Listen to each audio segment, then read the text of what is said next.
안녕하세요. 보물과 같은 딸과 아들을 둔 40대 주부입니다. 여러분은 생각 없이 누군가에게 베푼 친절이 상상도 못할 정도로 큰 보은으로 되돌아온 경험이 있으신가요? 제게는 너무나 당연한 행동이 나중에 눈덩이처럼 커다래진 복으로 찾아오는 거죠. 떡 줄 사람은 꿈도 안 꾸는데 김칫국부터 마신다. 이런 말이 있잖아요. 저 같은 경우에는 떡이 있는지도 몰랐고 관심도 없었는데 정말 자다가 떡이 생긴 거죠. 모든 일의 발단은 제가 지금의 남편을 만나면서 시작됐어요.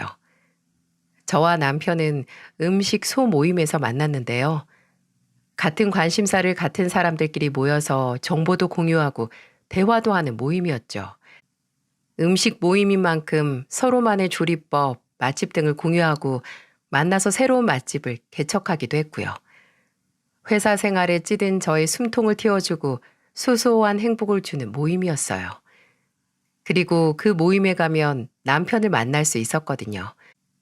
남편은 첫인상부터 정말 딱 제 스타일이었어요. 저는 저와 같은 상식선을 가진 사람을 좋아했거든요. 왜 사람들마다 상식이라는 기준선이 있잖아요. 남편은 저와 딱 맞는 퍼즐 조각처럼 말이 잘 통하는 사람이었습니다. 그런 남편과 마음이 맞아 20대 후반에 약 3년간의 연애를 했고 결혼을 했습니다. 제 마음에 쏙 드는 성격과 상식선을 가진 남편이기에 그런 남편의 부모님께서도 남편만큼 좋은 분들이라는 막연한 예상을 했습니다. 하지만 아무리 같은 가족이라도 모두 닮진 않잖아요. 같은 부모 아래서 자라도 제각기 자라는 게 형제 자매니까요. 남편의 누님분들, 그러니까 시누이들이 그런 예였습니다. 처음으로 남편의 본가로 인사를 드리러 가는 날, 남편이 제게 넌지시 경고를 하더라고요. 집에 가면 누나들도 있을 거야. 막내 동생 데려오는 여자 궁금하다고 난리다 난리. 내가 중간에서 맡긴 할 테지만 혹시나 누나들이 무례하게 굴면 그냥 무시해. 뭐야 민준 씨, 왜 이렇게 겁줘? 뭐 얼마나 잡으시겠어. 말리는 시누이도 다 옛말이야. 우리 누나들은 그냥 시누이지 수준이 아니라서 그래. 아유, 사람들이 나쁜 건 아닌데 그냥 종종 사람 속을 긁는 소리를 아무렇지 않게 하거든. 우리 어머니 쏙 닮은 거지 뭐. 그러니까 주아 씨가 웬만해서 상처 안 받았으면 좋겠어. 그냥 흘려들어 흘려. 알았네요. 내가 더 알아야 할 거 있어 또? 아, 누님분들 이혼하셨다고 했었나? 그럼 난 그냥 모른 척하고 있는 게 낫겠네? 애들은 있으시고? 둘 다 있어. 근데 다 전 남편들이 키워. 누나들은 그냥 아버지한테 종종 돈 타가서 쓰는 게 취미야.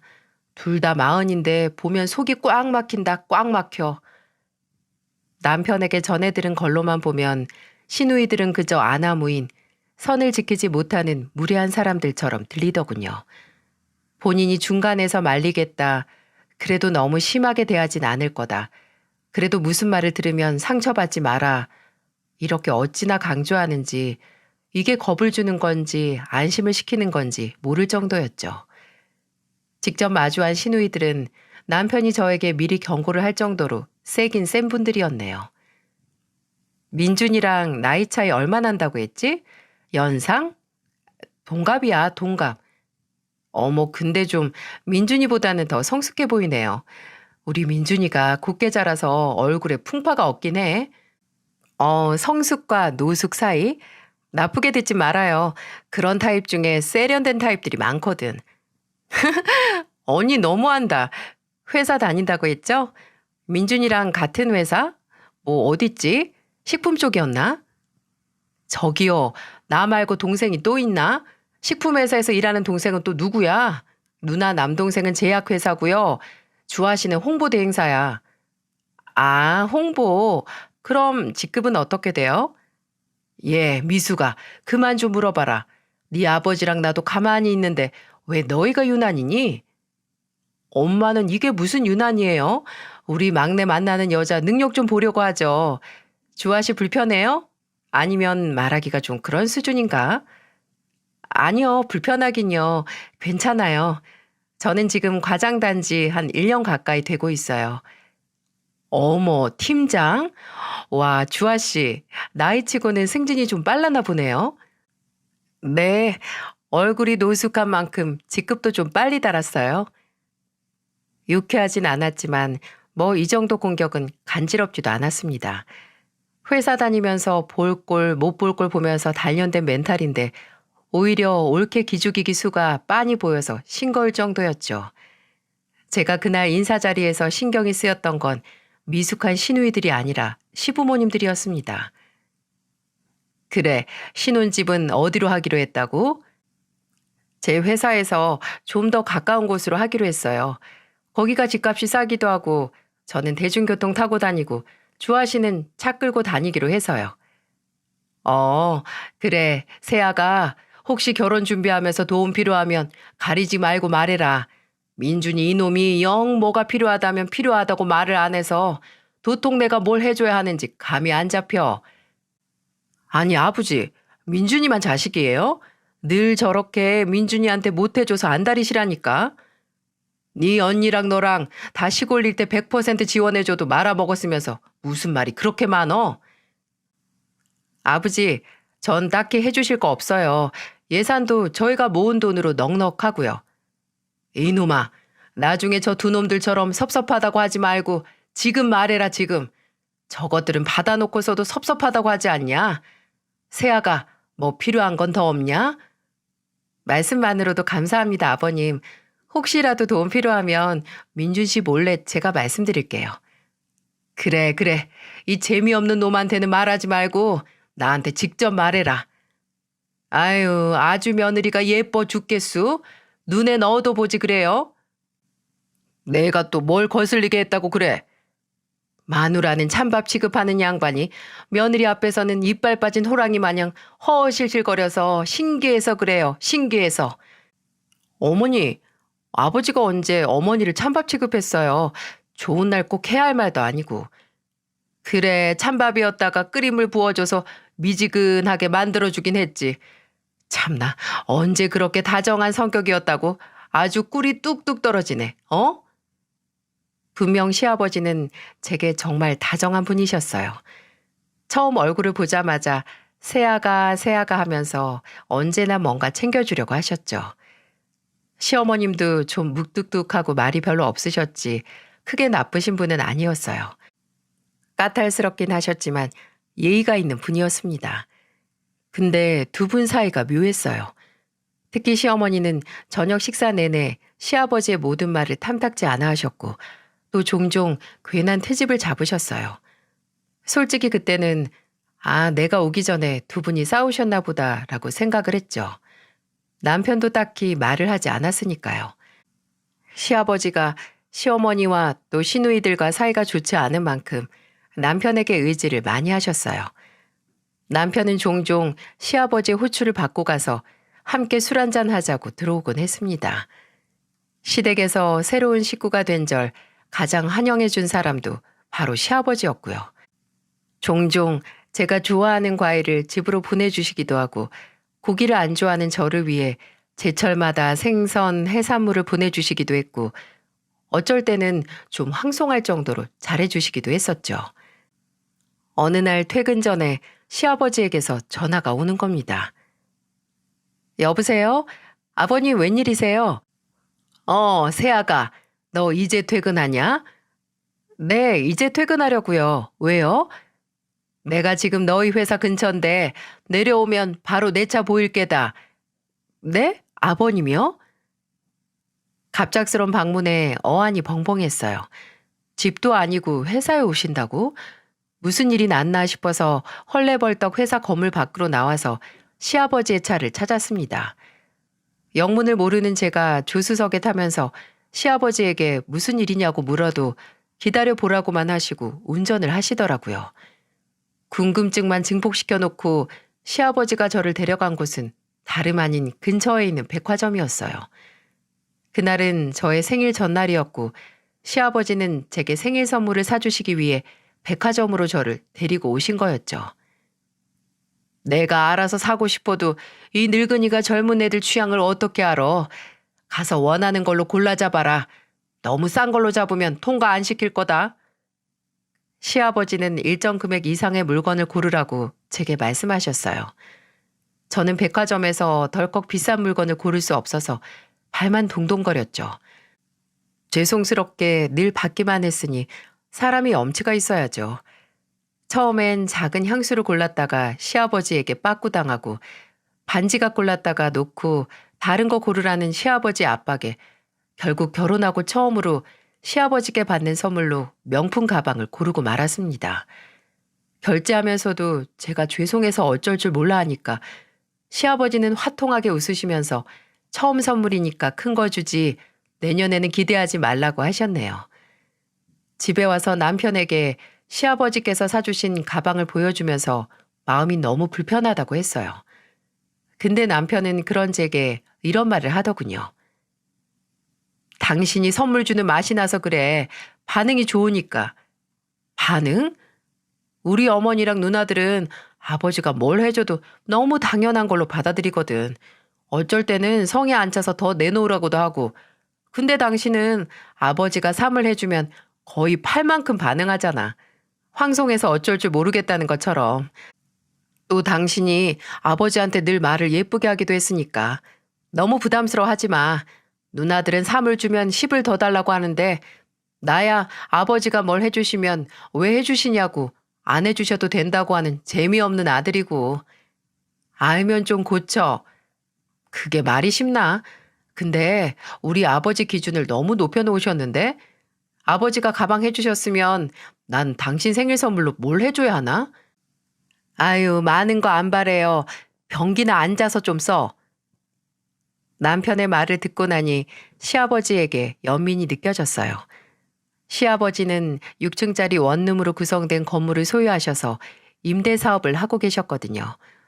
건물주라는 게 말이 돈을 갈퀴로 긁어모은다고 생각이 되지만 시어머님과 시누이 둘까지 책임지기에는 또 버거울 것 같다는 생각이 들더라고요. 매번 해줘도 더 해달라는 가족을 보면서 얼마나 공허하셨을까 괜히 제 마음까지 외로워지더군요. 그런 말을 듣고 난 만큼 저도 더욱더 시아버지에게 잘하려고 노력했습니다. 물론 시아버지께서 저를 챙겨주시는 것에는 못 미치겠지만 며느리로서 최선을 다했어요.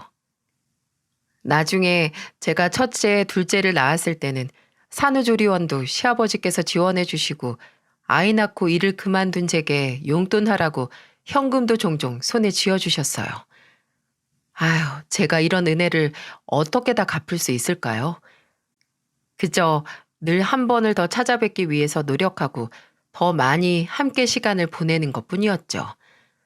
그렇게 제가 결혼을 하고 10년이 훨씬 넘어갈 때쯤 왜 더 시아버지와 시간을 보내지 않았을까 후회를 하게 되는 사건이 터지고야 말았어요.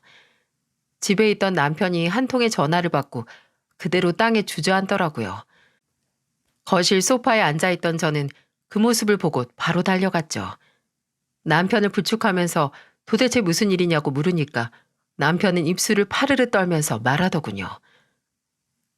아버지가 나 병원 가야 돼 지금. 아버지가 암이시래. 대체 다 이게 무슨 말인가요? 듣기만 해도 무섭더군요. 암이라니. 매번 건강검진이 귀찮다고 미루셨던 시아버지가 근래에 살이 많이 빠지셨거든요. 배가 아프다고 식사도 잘 안 하셔서 처음에는 여름이라 식중독은 아닌가 싶었는데 나이도 있으시니 저와 남편이 거의 반강제적으로 건강검진을 받으시게 했었어요. 근데 그 건강검진 결과가 저희에게 절망을 안겨준 겁니다. 남편이 보호자로서 시아버지와 병원에 가니 그 절망은 더 심각해졌죠. 시아버지는 정밀검사로 말기 췌장암 판정을 받으셨어요. 말기라는 단어에 저와 남편은 무너져 내렸습니다. 아니, 저희가 문제가 아니고 시아버지께서 이미 사기가 꺾이신 듯 보였네요. 70대 초반이었던 시아버지는 앞으로 본인에게 최소 10년은 남아있을 거라고 철석같이 믿고 계셨는데 저희 애들 대학 들어가는 것도 보시겠다고 하셨던 분이 앞으로 살 날을 1년도 확실하게 할 수 없어지자 그저 패닉 상태에 빠질 뿐이었죠. 더욱더 놀라운 건 시어머니와 시누이들의 반응이었어요. 앞으로 시아버지의 항암 치료를 어떻게 할지 입원을 할지 집에서 치료를 다닐지 가족들이 다 같이 모두 모여서 의논을 했던 날이 있었거든요.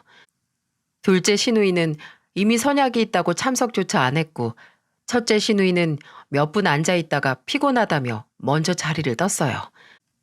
그리고 시어머니는 시아버지 암 소식을 그저 시어머니 본인이 수발을 들 수밖에 없는 일이라고 받아들이셔서 정작 아프신 시아버지보다는 남편 옆에서 수발 들어야 하는 나에 이미 초점이 맞춰진 것 같더라고요. 예, 입원시켜라 입원. 나 그 인간 뒷바라지 못한다. 네 애미도 이제 누가 옆에서 수발 들어줘야 할 나이야. 어머니한테 아버지 수발 들라고 안 해요.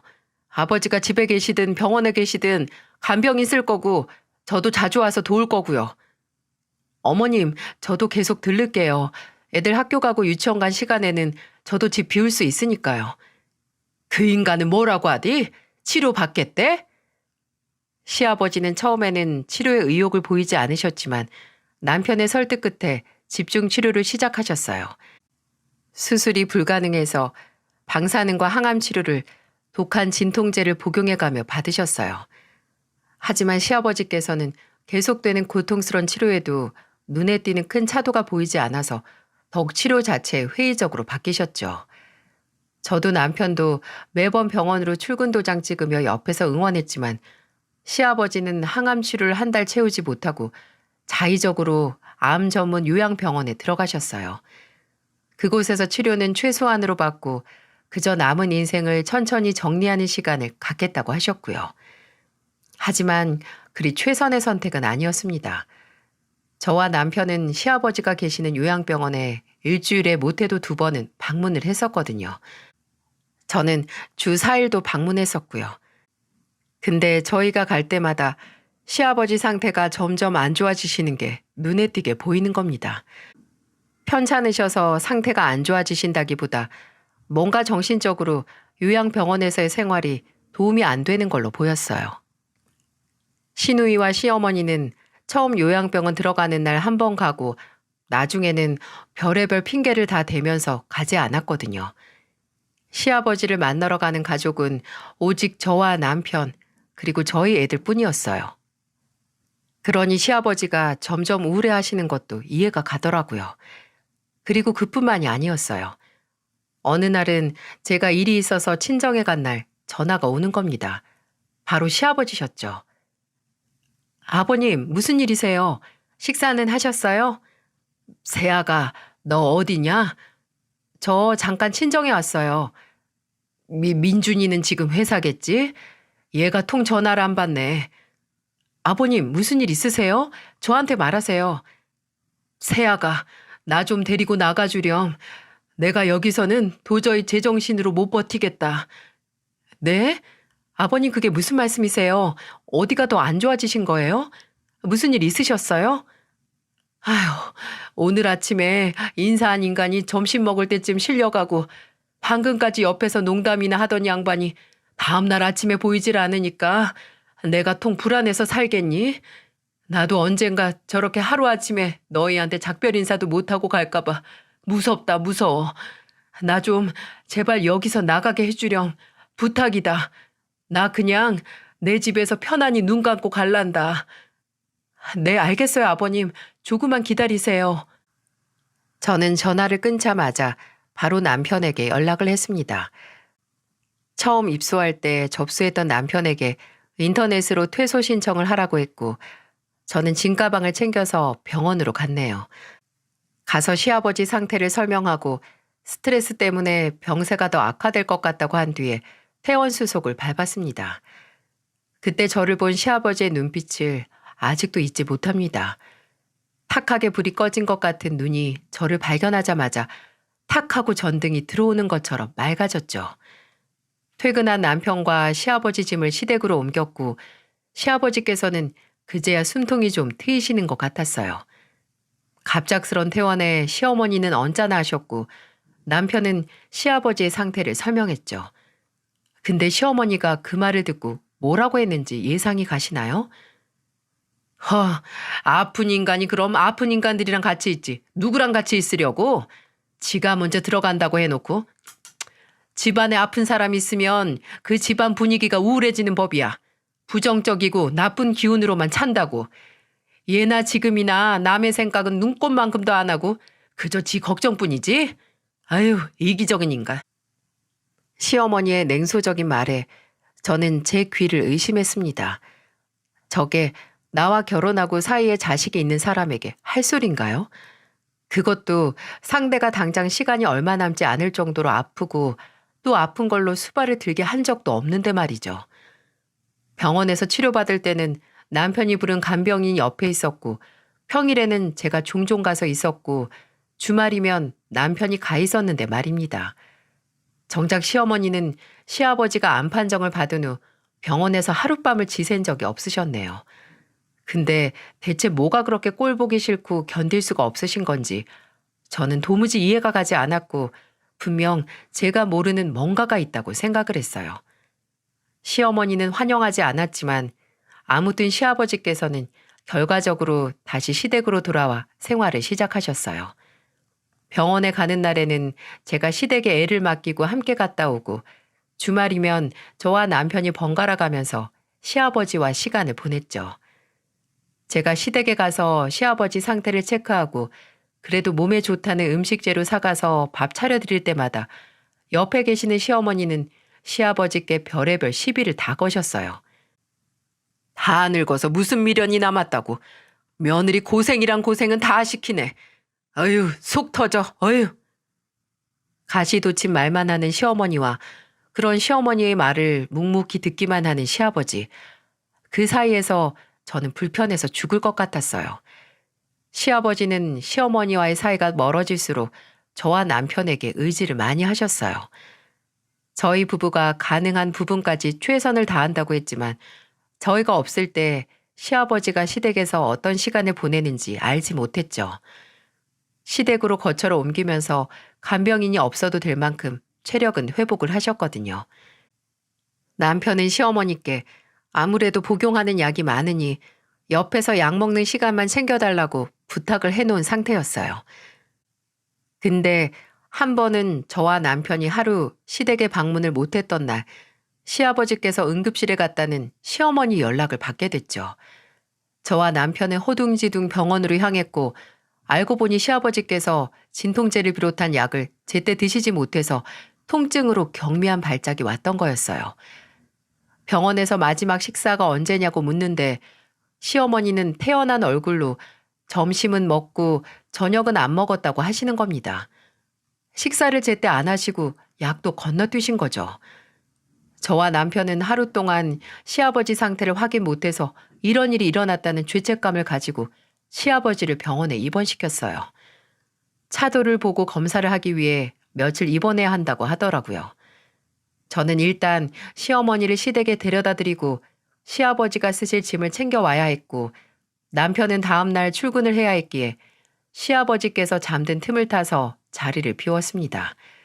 그리고 셋이서 시댁으로 갔어요. 남편은 시댁 문턱을 넘자마자 시어머니에게 불같이 화를 내더군요. 제가 뭐 많은 거 부탁했어요? 약 제때 드시는지 확인만 해달라고 약 먹기 전에 식사만 챙겨달라고 했잖아요. 얘는 왜 이렇게 소리를 질러 지르길 내가 뭐 한 번 약 건너뛰었다고 이렇게 유난을 떨 줄 알았니? 그리고 내가 그 인간 밥을 왜 꼭 챙겨줘야 돼? 아니 손이 없어요 발이 없어. 잘만 걸어다닌 인간이 밥을 굶기는 왜 굶어? 어머니 아까 병원에서 뭐 들으셨어요? 아버지가 주무시다가도 밥도 약도 못 드신 거 아니에요. 정말 당장 푹 쓰러질 정도로 기력 없는 양반이 세상 모르고 자고 있으면 좀 깨워서 밥 먹고 약 먹고 다시 자라고 하기가 그렇게 어려운 거냐고요. 내가 뭐가 예뻐서 그런 수고까지 해. 내가 왜? 너, 네 애미가 얼마나 불쌍하게 살았는지 몰라서 그런 소리 하는 거야? 옆에서 그저 시어머니와 남편의 싸움을 두고 볼 수밖에 없던 저는 이제 올 것이 왔다고 생각했어요. 이제 시어머니와 시아버지 사이에 있던 거대한 벽의 실체를 알 수 있겠다고요. 남편은 가슴을 치며 얘기하는 시어머니 앞에서 크게 한숨을 쉬며 말했습니다. 또 그 소리예요? 또? 전 분명 말했어요. 꼴도 보기 싫으면 도와드릴 테니까 이혼하시라고요. 근데 어머니는 이혼 안 한다고 끝까지 고집 부리셨잖아요. 아버지 옆에 남겠다고 한 건 어머니예요. 근데 왜 매번 옆에서 아버지 꼴도 보기 싫다고 하면서 스스로 속을 썩히시는 건데요. 어머니, 아버지 요양병원에서 퇴원하시고 죽어라 눈치 주셨다면서요. 아버지가 주방에만 들어가시면 또 뭘 처먹으려고 들어간다고 눈치 줘서 아버지가 방 안에서 꼼짝도 못하게 만드셨다면서요. 그래, 내가 그랬다, 내가. 나 그 정도 눈치 줄 자격 있어. 그 인간이 젊었을 때 허구한 날 마음에 안 들면 나한테 손찌검하고 매번 다른 여자 만나면서 내 영혼 갉아먹었으니까 난 늙고 병든 인간 옆에 두고 눈치나 줘야 속이 풀리겠다. 그게 목적이었어요? 제가 이혼하라고 할 때도 아버지가 어머니한테 아무리 사과를 했어도 그저 이런 날만 기다리면서 살아오신 거예요? 예전에 잘못한 아버지한테 복수하려고? 뭐하러 그래요? 대체 뭐하러? 어머니, 그렇게 언제까지 살지 모르는 아버지한테 복수하신다고 예전에 쌓인 서러움이 풀릴 것 같아요? 어머니도 아버지도 그리고 옆에서 보는 저희도 그냥 피만 마른다고요, 피만. 네 아버지는 이미 알고 있었어. 내가 분명히 말했거든, 그 인간한테. 당신 늙고 병들면 두고 보라고. 내가 처절하게 외롭고 서럽게 만들 거라고. 네 애비는 그저 과거 업보 돌려받는 거다. 너나 고깝게 보지 마라. 네 애미도 젊었을 때는 지금 네 애비만큼 불쌍하게 살았어. 대체 왜 시어머니가 늘 시아버지를 못 잡아먹어서 안달이었는지 두 분 사이가 냉랭하기만 했는지 이제야 이유를 알겠더라고요. 나중에 집에 와서 남편에게 듣기로는 과거 시아버지가 시어머니에게 잘못한 게 많았고 나중에 시아버지가 점점 늙어가면서 기세가 누그러지니까 시어머니에게 사과를 했다고. 그 이후로는 시어머니가 원하는 건 거진 다 들어주신 모양이더라고요. 속죄의 의미로 말이죠. 근데 그게 끝이 없어, 끝이. 매번 아버지가 사과한다고 가져다 바치면 왜 이것뿐이냐, 이걸로 용서받고 싶냐, 무지하게 조롱하셨지. 그냥 그때부터는 어떤 보상으로도 어머니가 받았던 상처가 채워지지 않는 거야. 그래서 내가 독립하기 전에 어머니한테 말했어. 어떻게든 도와드릴 테니까 이제라도 이혼하시라고. 차라리 안 보고 사는 게 어머니한테 좋은 것 같다고. 너무 아버지와의 관계에 매달리고 집착하는 게 어머니한테 안 좋으니까. 근데 어머니는 죽어도 이혼 못한다고 하셨어. 누구 좋으라고 이혼해 주냐고. 그저 죽을 때까지 옆에서 괴롭힌다고 하시는 거야. 그게 뭐냐고 진짜. 그게 같이 사는 자식들한테 할 짓이야? 진짜 내가 피가 말라서 독립했어. 누나들도 도움 안 되니까 그냥 내가 나왔지 뭐. 본인에게 상처 준 사람에게 남은 평생에 걸친 복수를 한다는 시어머니와 아내에게는 나쁜 남편이었지만 자식에게는 좋은 아버지였기에 그런 아버지도 사랑하는 남편 모두 다 이해가 갔기에 어려운 문제였어요. 하지만 확실한 건 하나 있었어요. 시어머니의 복수 방식이 당장 살 날이 얼마 남지 않은 시아버지에게 가혹하다는 것과 자식인 남편은 물론이고 시어머니 본인에게도 유해하다는 것을요. 이 사건 이후로 남편과 시어머니 사이의 골은 점점 더 깊어졌습니다. 남편은 이 문제를 나 몰라라 하는 시누이들에게도 점점 뒤돌기 시작했어요. 아예 일말의 희망도 기대도 하지 않게 됐죠. 저도 마찬가지로 인간적으로 시누이들이 이해가 가지 않았고요. 저희 집에는 당장 시아버지에게 내어드릴 방이 없었기에 그저 제가 시댁으로 출근하듯 가서 시아버지를 챙겨드렸고요. 남편은 퇴근을 아예 시댁으로 해서 하루에 한 번은 시아버지 얼굴을 봤습니다. 그리고 주말이면 꼭 저희 애들을 데리고 시아버지를 찾아갔죠. 얼마 남지 않은 시간, 손주들과의 시간을 어떻게 해서든 더 보내게 해드리고 싶었으니까요. 그렇게 아슬아슬한 날이 지나갔습니다. 시아버지께서 복용하는 약은 나날이 늘어만 갔고 손등에는 더 이상 주사 바늘이 들어가지 않을 정도로 가죽만 남게 됐어요. 그리고 시아버지께서 암 판정을 받고 석 달이 지날 때쯤 시아버지의 생신날이 다가왔어요. 저와 남편은 어쩌면 마지막일 수도 있는 생신일지도 모르니까 가족들이 모두 모여서 축하하면 좋을 것 같다고 의견을 모았어요. 남편은 그때까지도 시어머니와 시누이들과 사이가 서먹서먹하다 못해 거칠거칠까지 했지만 시아버지를 위해서 내색하지 않고 참기로 했죠. 주말에 날을 잡아 시아버지 생신 축하 계획을 위해 시누이들에게 연락을 넣었는데 정말 생각지도 못한 대답을 들었네요.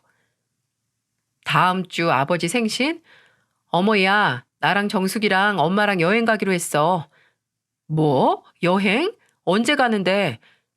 다음 주 수요일에 가서 그 다음 주 화요일에 한국에 도착하지. 수요일이면 아버지 생신이잖아. 그리고 한국에 도착한다고? 그럼 해외여행을 간다는 거야? 감으로. 지금이 비수기라서 티켓이 싸더라고. 엄마가 말 안 했어? 난 엄마가 한 줄 알았는데. 아니, 제정신이야? 다음 주에 아버지 생신 있는 거 다들 몰라? 진짜 이런 말 하기 싫은데 어쩌면 마지막일지도 모를 생신이야. 근데 고작 그 해외여행으로 아내랑 딸이 자리를 비우겠다고? 그럼 어떻게 하니? 이미 몇 주 전에 표 사고 호텔 예약하고 다 했는데 며칠 자리 비운다고 무슨 일 안 나. 너는 꼭 무슨 일 나길 바라는 사람처럼 말한다. 무슨 헛소리를 하는 거야? 아니 생각이 있는 거야 없는 거야? 이 집에 제정신 바뀐 건 나뿐이냐고. 남편은 속이 터져라 미치려고 했고 저는 어차피 와봤자 좋은 꼴 보여줄 사람들도 아니니까 차라리 잘 됐다고 생각하자고 남편을 위로했네요. 시아버지의 생신날 새벽같이 시어머니와 시누이들은 괌으로 떠났고 남편은 연차를 내고 저와 함께 시아버지의 생신상을 준비했습니다. 시아버지께서 평소 좋아하시는 음식을 빠짐없이 만들기 위해 새벽 시장에 갔다가 수산시장에도 가고 마지막에는 마트까지 들러서 어마어마하게 장을 봐왔네요. 시아버지는 본인이 주무시는 시간에 시어머니가 공항으로 떠나 텅 빈 집에서 저희를 기다리셨죠. 장을 다 보고 애들까지 데리고 시댁으로 가자 시아버지는 오랫동안 웃지 않았던 사람처럼 힘겹게 얼굴 근육을 움직여 저희에게 미소를 보여주셨어요. 저와 남편이 주방에서 이것저것 만들고 있을 때 아이들은 할아버지 앞에서 재롱을 부렸고요. 딸은 영어 말하기 대회에서 했던 스피치를 보여드리고 아들은 유치원 장기자랑에서 했던 춤을 보여드렸죠. 시아버지는 공연 잘 봤다고 애들에게 종이접기로 이것저것 접어서 주셨습니다. 공연비라고 말이죠. 몇 시간을 주방에서 고생해서 정말 상다리가 부러져라 음식을 만들어 시아버지 생일상을 받으렸네요. 소화기관이 많이 약해져서 배부르게 드시지는 못했지만 시아버지는 정말 맛있다는 표정으로 한술 한술 뜨셨어요. 식사를 다 마치고 배부르게 먹은 아들이 낮잠을 자고 있을 때 시아버지는 본인 무릎을 베고 잠든 손주의 머리를 살살 쓰다듬으며 입을 떼셨어요. 내가 벌 받나 보다. 저와 남편은 영문 모를 시아버지의 말에 숨을 죽이고 다음 말을 기다렸어요. 예전에 민준이 네 애미한테 잘못했던 거 그대로 돌려받나 보다. 그러니 이렇게 당장 오늘 내일 해도 아내나 딸들이나 비행기 타고 여행이나 가지. 그런 말씀하지 마세요, 아버지. 아버지가 벌 받는 거면 저희도 옆에 없어야 돼요. 아버지는 어머니께 할 만큼 사죄하셨고 아버지는 벌 받을 만큼 잘못하신 것도 없어요. 제게는 늘 좋은 아버지셨으니까요. 남편은 이 말을 끝으로 몇 번 입을 달싹이더니 이내 감정이 북받쳐 오른 건지 바람 쐬겠다며 집을 나갔어요. 시아버지는 그런 남편의 뒷모습을 보면서 힘없이 웃으며 말씀하셨죠. 제가 나를 많이 아껴서 그런다. 분명 제 애미 마음도 다 이해를 할 거야.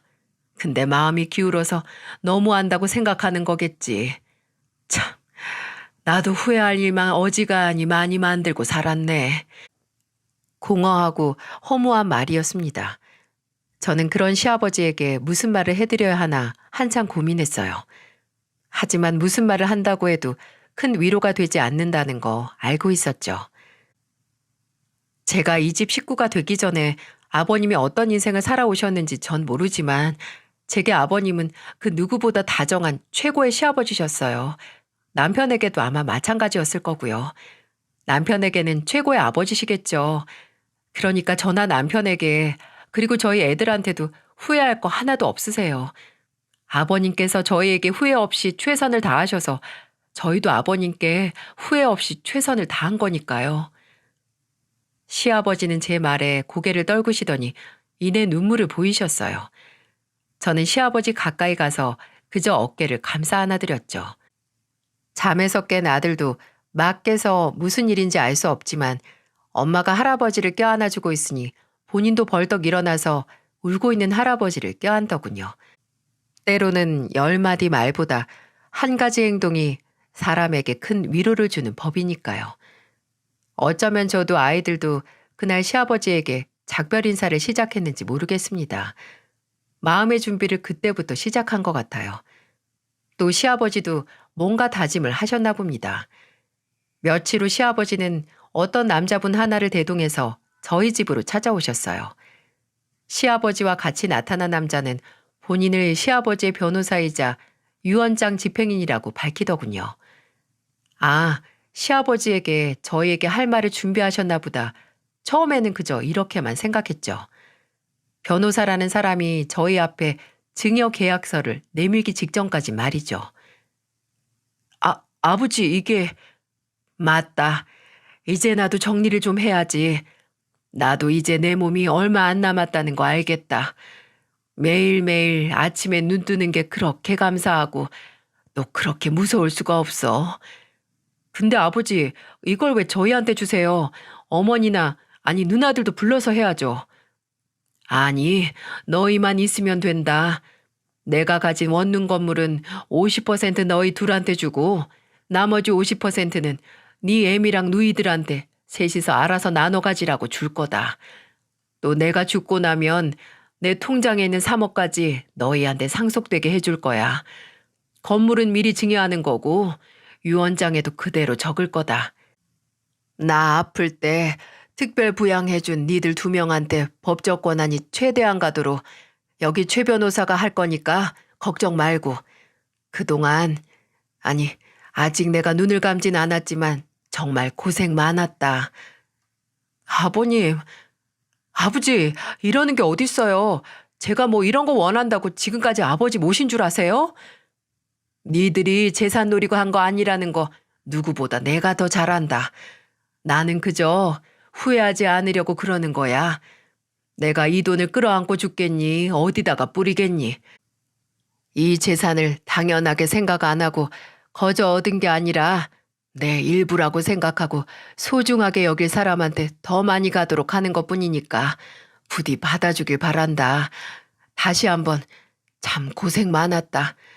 민준이는 답답한 아버지 옆에서 참느라고 고생 많았고 우리 새아기는 다 늙은 시아버지 간병해 주느라고 고생했고 내가 참 너한테 미안한 게 많어. 시부모도 부모라고 참 애썼어. 그런 말씀 하지 마세요. 먼저 저를 딸처럼 잘해주신 건 아버님이세요. 전 진짜 그냥 해주신 만큼 드린 건데, 아니, 저한테 지금까지 해주신 만큼 다 돌려드리지도 못했어요. 아니다. 줄 만큼 많이 줬어. 너희 덕분에 내가 후회 없는 인생을 산 것 같다. 그것만으로도 좋게. 이제 정말 눈 감는 게 두렵지가 않다. 마지막으로 내 뜻대로 너희가 이걸 받아줘야 정말 끝까지 후회가 없을 것 같다. 부디 너무 부담스럽고 마음 무겁게 느끼지 않았으면 좋겠구나.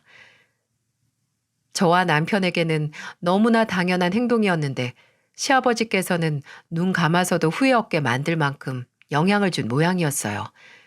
그 말이 너무 버겁고 또 죄송한 거 있죠? 시아버지의 뜻대로 증여계약서를 변호사의 도움대로 작성했습니다. 시아버지는 그제야 만족스럽게 웃으셨어요. 하지만 저와 남편은 예상했습니다. 이걸 시누이들과 시어머니가 그대로 넘어가진 않으실 거라고요. 말이 시가 된다고 한 차례 난리가 났었습니다. 제가 시댁에서 시아버지 곁을 지키고 있을 때 시누이 2명이 들이닥친 거죠. 둘은 시아버지의 재산 일부분, 아니 대부분이 저와 남편에게 증여된 걸 알고 찾아온 거였어요. 아버지 있어요? 엄마, 아버지 지금 어디 있어요? 너희 아버지? 지금 작은 방에 며느리랑. 야, 너 우리 아버지한테서 떨어져. 시아버지께서 편찮으신 것도 잊은 건지 도저히 아픈 사람 앞에서 보일 모습은 아니었어요. 아버지, 지금 제정신이에요? 약에 뇌가 쩔어져서 판단 능력이 없어진 거 아니냐고요. 이렇게 제정신인데 이럴 수가 있냐고요. 뭐야? 무슨 일인데 그래?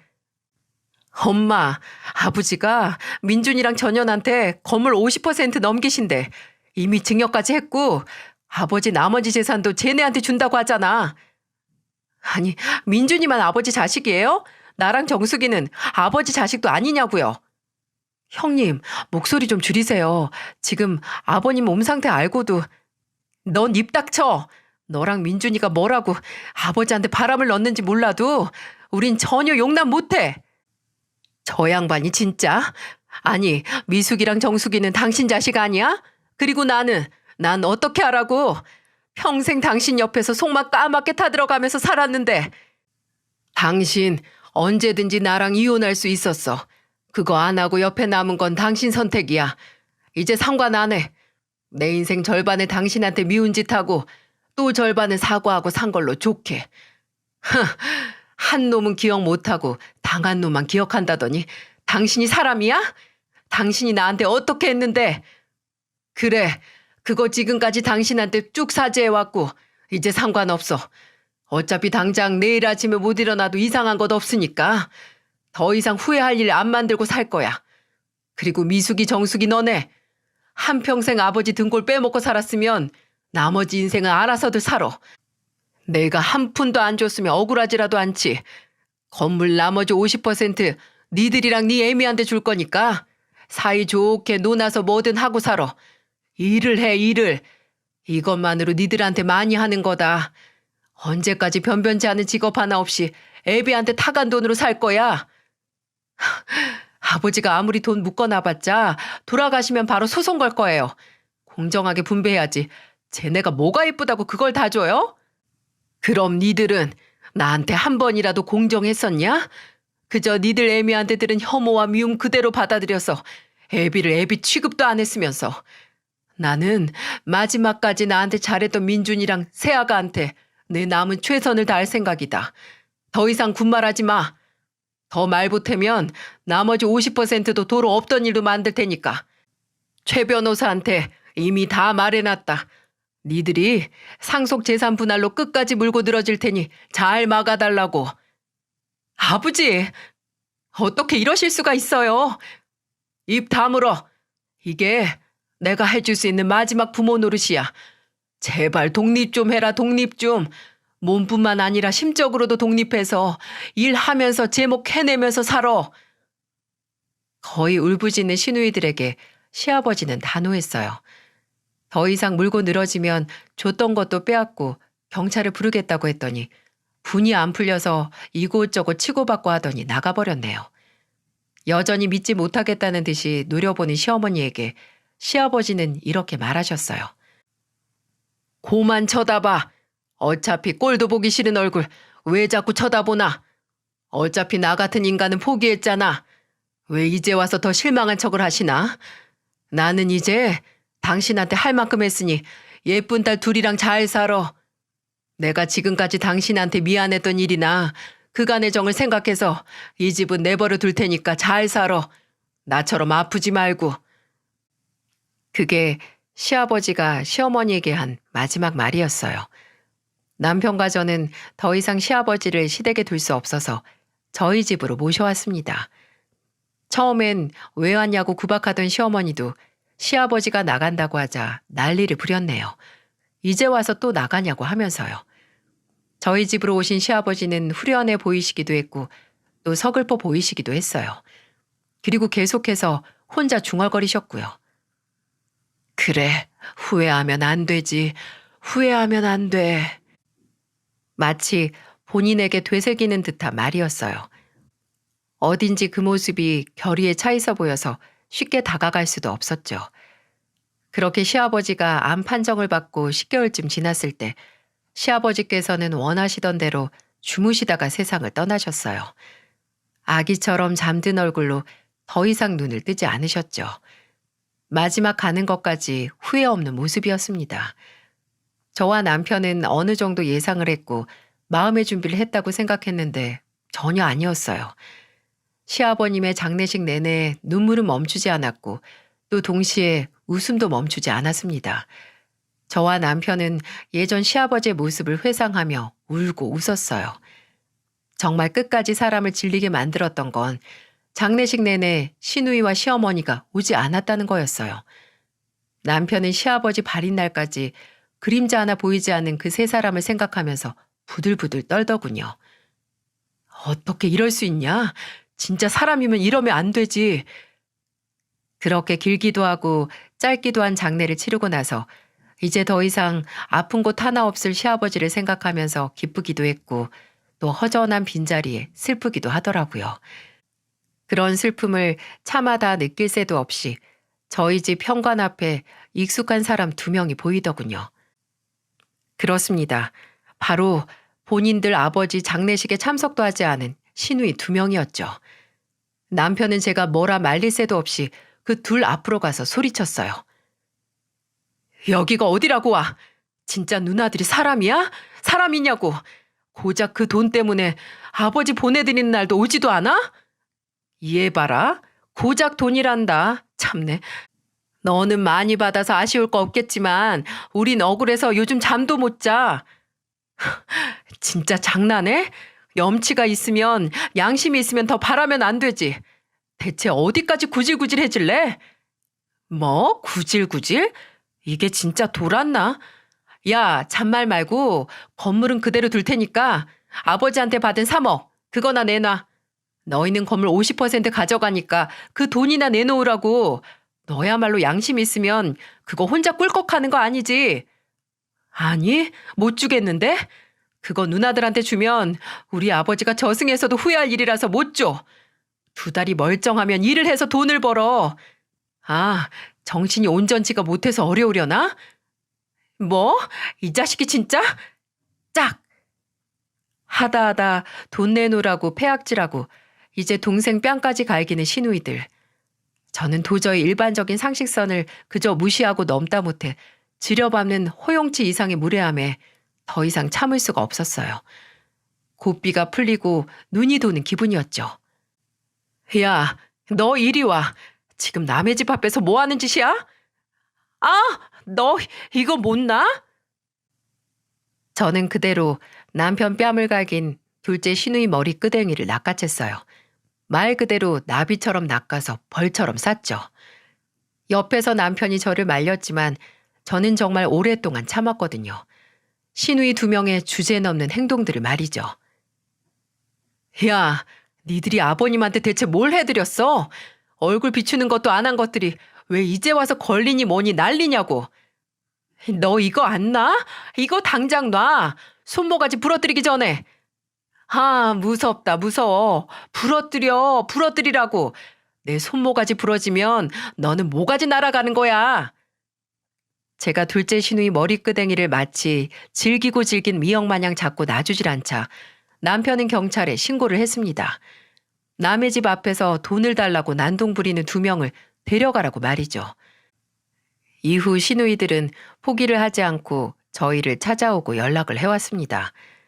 심지어 진짜 상속증여 재산 분할을 신청했지만 시아버지께서 남기신 유언이 법적 효력을 발휘해서 기각됐죠. 몇 달이 지나 더 이상 저희에게 뭔가 받아낼 수 있는 게 없다고 판단하자 아예 다른 먹잇감을 찾더군요. 바로 시어머니였죠. 시누이 2명은 시어머니가 사는 집까지 팔아 나눠가지고 시어머니를 월세집으로 이사시켰습니다. 이것도 나중에 거의 연을 끈다시피 한 남편에게 시어머니가 연락을 해서 알 수 있었어요. 믿어지시나요? 시누이들에게 부모님이란 존재는 그저 뼈만 남을 때까지 살이란 살은 모조리 발라먹는 생선과도 같은 존재였던 거예요. 하지만 남편은 이미 질릴 대로 질리고 마음이 뜰 대로 떠서 시누이들에게 탈탈 털리고 혼자 남은 시어머니에게 연민조차 느끼지 않았어요. 남편에게 시어머니는 그저 본인의 복수를 위해 다른 가족들까지 괴롭게 한 사람, 그 이상 그 이하도 아니었거든요. 마지막까지 그 복수와 증오로 시아버지 장례식까지 불참했던 게 남편에게는 큰 상처였나 봐요. 주기적으로 시어머니에게서 연락이 오긴 합니다. 이번 명절에는 올 거냐, 다음 명절에는 올 거냐, 손주들이 보고 싶다고요. 남편은 제게도 그냥 무시하라고 했어요. 본인에게 천재지변이 일어나지 않는 이상 다시 시어머니를 보러 갈 일은 없을 거라고 하더군요. 복수를 시작할 때는 무덤 2개를 준비하라는 말이 있죠. 복수할 상대방과 복수하는 나 자신을 위해서요. 물론 사람이 살면서 억울하고 불합리한 일에 대한 복수는 정의 구현의 이름으로 필요하긴 하지만 복수는 잘못했다가는 너무나 쉽게 나 자신 또한 파멸로 이끌 수 있다는 생각이 듭니다. 시아버지를 향한 시어머니의 증오는 너무나 역사가 길고 그만큼 묵을 대로 묵어서 언젠가 복수의 목적도 또 정당성도 모두 변질된 건 아닌가 싶어요. 이해도 되고 안타깝다가도 뭐하러 그렇게까지 했나 하는 생각에 속이 답답하기도 합니다. 사실 시아버지께서 돌아가신 지 이제 5년이 다 되어갑니다. 그저께 베란다에 둔 서랍장에서 시아버지가 애들에게 접어주셨던 종이접기 꽃이랑 동물들을 한 움큼 발견했거든요. 왜 애들이 재롱을 부려서 공연비라고 대신 주셨던 거 말이에요. 딸이 상자에 넣어 지금까지 잘 간직했나 보더라고요. 그걸 보니까 괜히 돌아가신 시아버지가 그립기도 하고 또 그간 있었던 일을 정리해서 평소 제가 즐겨 듣던 채널에 보내보고 싶어졌어요. 남편은 아직도 종종 술이 들어가면 시아버지를 회상하며 울곤 합니다. 여보, 왜 늘 못해드린 것만 기억날까? 뭐 하나 제대로 해드린 게 없는 것 같아서 왜 그랬지? 내가 뭐 얼마나 바쁘고 비싼 놈이라고. 사랑이란 형태의 종착지는 늘 후회인 것 같아요. 내가 살아생전 얼마나 잘하려고 했어도 떠나고 나면 그저 왜 더 잘하지 못했을까 하는 후회가 남기 마련이겠죠. 저와 남편은 어떻게 해서든 그런 후회를 남기지 않기 위해 노력했고 시아버지께서 진심을 알아주신 건 아닐까 합니다. 그리고 저희가 후회 없으려고 한 만큼 시아버지께서도 저희에게 후회가 남지 않게 잘해주신 거겠죠. 시아버지께서 남겨주신 재산은 잘 정리해서 훗날 그토록 애지중지하시던 저희 애들에게 쓰고 싶습니다. 저희 애들 대학 가는 것까지 보고 싶어 하셨는데 할아버지가 남겨주신 재산으로 공부해서 원하는 대학에 들어가는 모습을 꼭 하늘에서 지켜봐 주셨으면 합니다. 세월이 슬픔은 완화시켜주지만 역시 그리운 만큼은 언제나 그대로인 것 같네요. 시아버지 손길이 고스란히 남겨진 종이접기를 보고 언제나 다정하셨던 시아버지를 그리워하는 날입니다. 기나긴 이야기 들어주셔서 정말 감사드려요. 제 이야기를 들어주신 모든 분들께서는 늘 후회 없는 순간을 사셨으면 합니다. 안녕하세요. 디자이너로 일하고 있는 40대 여자입니다. 인생에는 수많은 경고등이 존재하죠. 당장 손안의 휴대폰도 배터리가 다 되면 얼마 남지 않았다고 경고를 해주고 운전을 하면 수십 개의 신호등과 내비게이션의 음성이 멈춰라, 가라, 속도를 좀 줄여라, 일일이 경고를 해주기도 하고요. 기계 문명의 시대에서 사람은 간혹 알아서 통제를 하지 않아도 기계가 시키는 대로, 기계가 말하는 대로 움직여도 안전하게 살 수 있는 시간을 살고 있습니다. 그런데 무엇보다도 인생에서 경고가 필요할 때는 바로 내 안에서 마음의 경고등이 켜져야 하는 순간이라는 생각이 들어요. 그 경고등이 살아온 경험에서 나오는 감에 의해 깜빡이는 거든지 아니면 정말 설명할 수 없는 잠재력에 의해서든지 모르겠지만 저는 경고등이 가장 필요한 순간에 그 경고등이 제가 사랑하는 사람의 형태로 깜빡인 경험이 있답니다. 무슨 황당한 소리인가 싶으시죠? 그렇다면 제 이야기를 끝까지 들어주시길 바랍니다. 저는 30 초반에 삼재가 지나고 나서 남편을 만났는데요. 남편은 제가 겪은 삼재가 지독한 만큼 정말 좋은 사람이었어요. 친구의 소개로 만난 남편은 세상에 치이던 저의 버팀목이자 정말 수호천사처럼 저를 지켜주는 사람이었죠. 그 당시 구두 디자이너로 일하던 저는 야근이 진짜 잦았거든요. 9시에 끝나는 건 웬 떡이냐 할 정도로 일찍 끝나는 수준이었고 작업량이 많으면 기본이 11시 퇴근이었죠. 근데 공무원이었던 남편은 연애 기간 내내 제가 야근을 한다고 하면 늘 먼저 퇴근해서 집에 갔다가 다시 저희 회사에 출근했어요. 집에서 도시락을 싸서 저를 찾아온 거죠. 제가 늦게까지 일을 하다가 남편의 연락을 받고 회사 로비로 나가면 남편은 피곤에 쩔어서 유령처럼 다가오는 저를 참 안쓰럽고 애틋한 얼굴로 쳐다봤어요. 제가 남편의 따뜻하고 넓은 품에 안겨서 다 죽어가는 목소리로 속에도 없는 말을 하면 남편은 다 아는 사람처럼 제 등을 토닥토닥 두들겨 주었어요. 뭐야? 뭐하러 왔어? 나 아직 일도 안 끝났는데. 그냥 집에서 쉬지. 우리 도연이 밥 먹이려고 왔지. 잠깐만 앉아서 쉬고 가. 도시락도 먹고. 저희가 결혼을 하고 나서도 남편은 햇살을 많이 받고 자란 소나무처럼 변함없는 사람이었어요. 원래 사람 기억이 다 미화된다고 하는데 남편에 대한 기억은 미화된 것 하나 없이 정말 그대로인 것 같네요. 눈이 많이 온 날이면 평소보다 일찍 나가서 출근할 저를 위해 제 차에 쌓인 눈을 다 쓸어서 치워주는 게 일상이었으니까요. 제가 아들을 임신했을 때 아무래도 회사 업무량이 너무 많아서 그만두고 프리랜서로 전환을 했거든요. 근데 임신 막바지에 약간 조산기가 있어서 일찍 병원에 입원을 했어요. 다행히 문제없이 건강한 아들을 낳고 집으로 돌아오니까 옷방 겸 창고로 쓰던 방이 제 작업실로 바뀌어 있는 거예요. 알고 보니 남편이 저 집에서 편하게 작업을 하라고 저 모르게 천천히 방을 정리하고 꾸민 겁니다. 남편은 그런 사람이었어요. 엄청나게 큰 이벤트는 아니더라도 제가 조금 더 편하게 행복을 느낄 수 있도록 노력해주는 그런 사람이요. 근데 사람을 크게 좌절시키는 방법이 뭔지 아시나요? 바로 아주 행복한 순간에 아, 이렇게만 살면 좋겠다 하는 순간 불행의 나락에 던져버리는 방법이죠. 아들이 2살 됐을 때쯤 남편은 오랜만에 동창 모임이 있다고 나갔고 저는 아들과 저녁을 먹고 거실에서 함께 누워서 책을 읽어주고 있었는데 깜빡 잠이 들었나 봐요. 순간 휴대폰 벨소리가 물에 잠긴 것 같은 고막을 뚫고 들렸어요. 놀라서 눈을 뜨고 주변을 살피니까 어둑한 방 안에 옆에서는 아들이 자고 있고 거실 시계는 새벽 1시를 가리키고 있었죠. 막 잠에서 깨어난 상태에서 든 생각은 이 시간에 대체 누가 전화를 한 거지와 아직 남편이 안 들어왔나? 하는 생각이었어요. 불안함을 느낄 새도 없이 전화를 받았는데 낯선 남자의 목소리가 들리더군요. 김형주 씨 보호자 되십니까? 네? 아, 네, 제 남편인데 무슨 일이세요? 어디서 전화하시는 거예요? 일단 침착하시고요. 이런 말 드리기 정말 죄송합니다만 지금 서울 땡땡 병원으로 와주셔야 될 것 같습니다. 남편분께서 지금 교통사고를 당하셨어요. 순간 이명이 들리더라고요.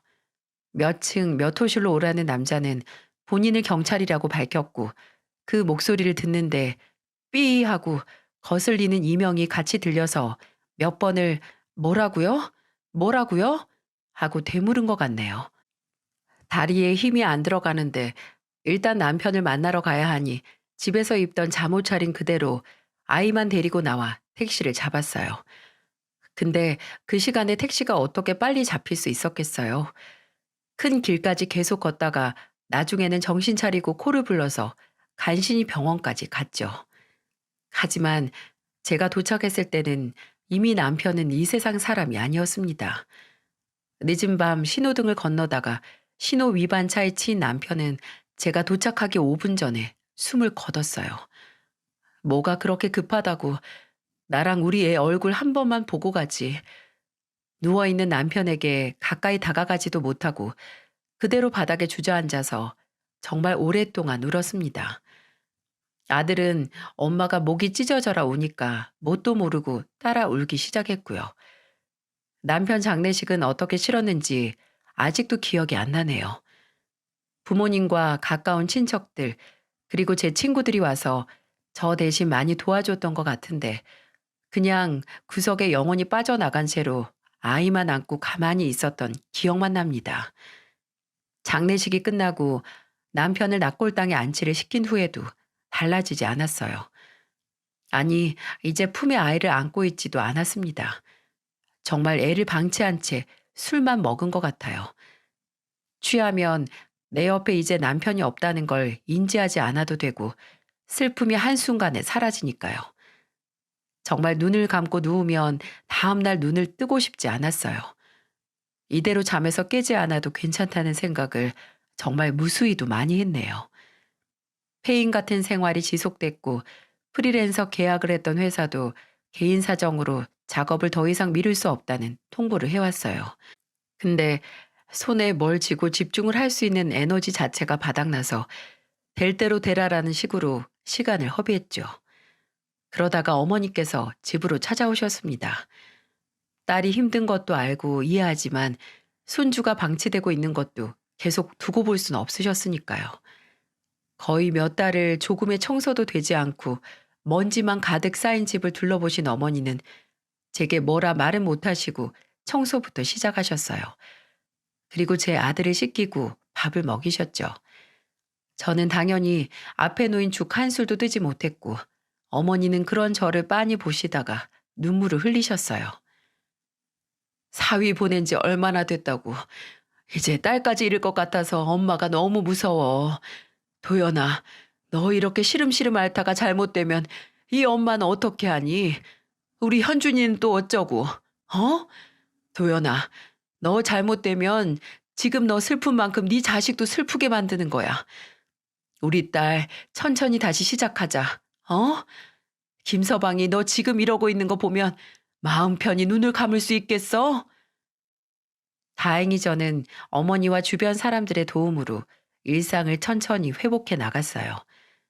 친구들도 서로 번갈아 가면서 저희 집에 와서 제가 밥은 잘 먹는지 제 아들은 잘 있는지 확인해 줬고요. 어머니께서도 시간 나실 때마다 집에 와서 제 곁을 지켜주셨죠. 체육교사인 동생도 발령난 학교가 멀리 있어서 자취하던 곳도 멀었는데 퇴근하면 종종 들러서 제 상태를 체크했습니다. 제가 올 필요 없다고 해도 제게 투덜거리면서 누나 보러 온 거 아니거든? 우리 현준이 보러 왔거든? 이렇게 말하면서도 한편으로는 냉장고에 든 음식이 줄었나 안 줄었나 확인하고 갔었어요. 집에서 일도 시작하면서 왜 사람이 업이 있어야 하는지 깨닫기도 했네요. 집중할 일이 있으니까 잡생각 없이 시간을 보낼 수 있었어요. 아들과 있을 때는 아들에게 집중을 하고 일을 할 때는 일에 집중하는 만큼 외로움이나 공허함을 완전하게 잊을 수 있어서 술도 자연스럽게 끊게 됐고요. 그렇게 남편을 쏙 빼닮은 아들과의 생활과 일에 치중하면서 7년 정도 세월이 흘렀습니다. 늘린 작업량만큼 남편의 빈자리를 잊을 수 있어서 솔직히 그동안 무리해서 일하긴 했어요.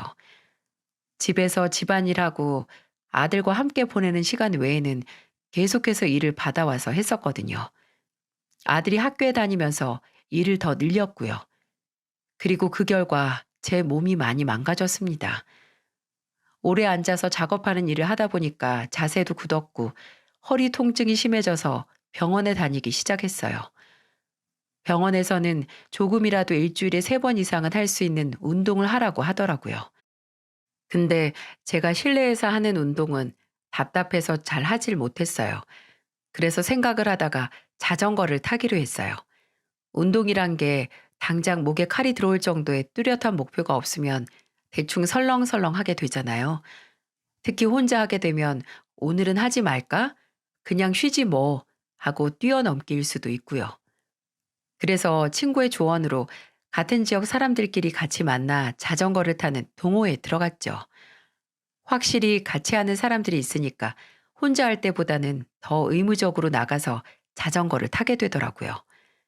대여섯 명이 모여서 한 줄로 한강에서 자전거를 타는데 항상 제 뒤에서 타는 분이 있었어요. 남자분이었는데 보기에는 저보다 한두 살 많은 느낌? 키도 크고 자전거를 오래 타서 그런지 몸도 꽤 좋았고요.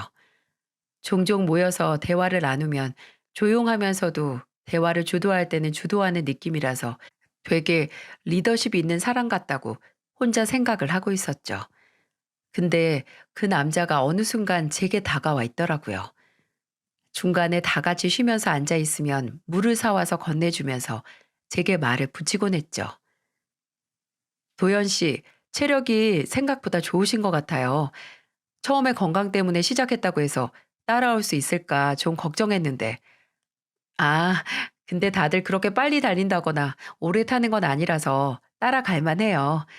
딱 좋게 피곤할 만큼 탈 수 있는 코스라서 요즘 집에 가면 잠도 잘 자요.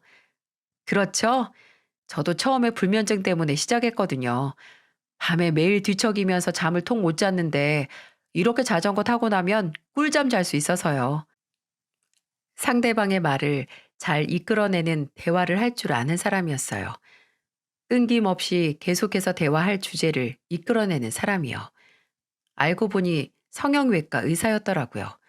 고객하고 상담하면서 단련된 대화 기술이라고 알아봤냐고 하면서 웃는데 느낌이 좋았습니다. 동호회 뒤풀이에서 다 같이 저녁을 먹으러 갔는데 남자는 탁자에 놓인 제 휴대폰 속 배경인 아들 사진을 보고 웃으면서 말을 하더군요. 아드님이에요? 너무 귀엽다. 한 10살 정도 되어 보이는데요? 비슷해요. 9살이에요. 또래보다 키가 좀 크긴 해요. 아빠 키 닮았나? 남편분도 키가 크신가 봐요. 네? 아, 네, 그렇죠, 뭐. 갑작스럽게 나온 남편의 얘기에 제가 좀 표정 관리를 못할 정도로 어두워졌거든요. 근데 남자는 다른 말 없이 대화 주제를 바꿔서 다시 얘기를 시작하더라고요.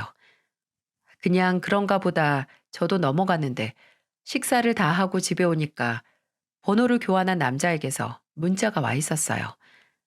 잘 들어갔어요. 고민이 많을 때는 자전거 타면서 좋은 공기 마시는 것만큼 좋은 거 없어요. 동호회 모임 말고도 혹시 다른 사람하고 자전거 타고 싶으면 언제든 연락 주세요.